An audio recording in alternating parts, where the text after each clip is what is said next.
মিনুর রান্নাঘরে আজকে শুভ জন্মাষ্টমী উপলক্ষে আমি একটু পায়েস রান্না করছি। তার জন্য আমি 1 লিটার দুধ এখানে একটা ডেচকির মধ্যে গরম বসিয়ে দিয়েছি। দুধটা ফুটে উঠেছে।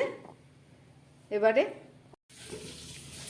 দুধটাকে খুব ভালো করে আমি প্রথমে জাল দিয়ে নিলাম। এবার এখানে 1 লিটার দুধ যেহেতু আছে, আমি 100 গ্রাম মতো গোবিন্দভোগ চাল খুব ভালো করে ধুয়ে এটাকে এই দুধের মধ্যে দিয়ে দিলাম।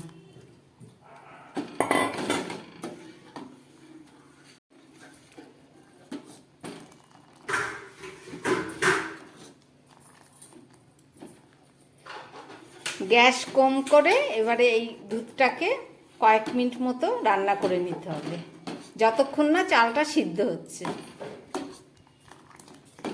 রান্নাটা হোক। প্রায় 5 মিনিটের মতো একদম গ্যাস কম করে চালগুলোকে সিদ্ধ করে নিলাম দুধের মধ্যে। একদমই প্রায় সিদ্ধ হয়ে এসছে, কিছুটা বাকি আছে।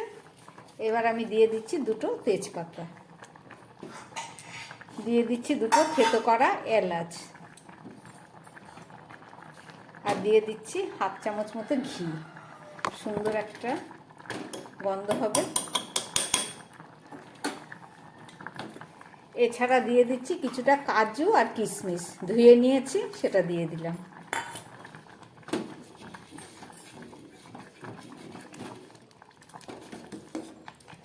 আমি 100 গ্রাম চাল নিয়েছিলাম, তার জন্য 100 গ্রাম চিনি আর বাতাসা মিশিয়ে নিয়েছি। বাতাসা দিয়ে দিচ্ছি একটু, 4-5টা মতো, আর চিনি।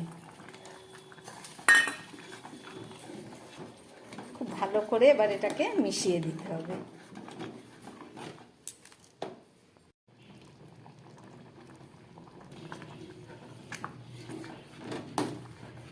চিনি দেবার পরে আরও 2-3 মিনিট আমি ফুটিয়ে নিলাম।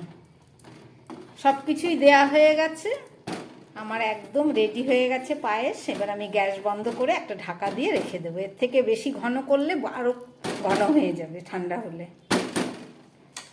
চলুন এবার এটাকে নামিয়ে নিই।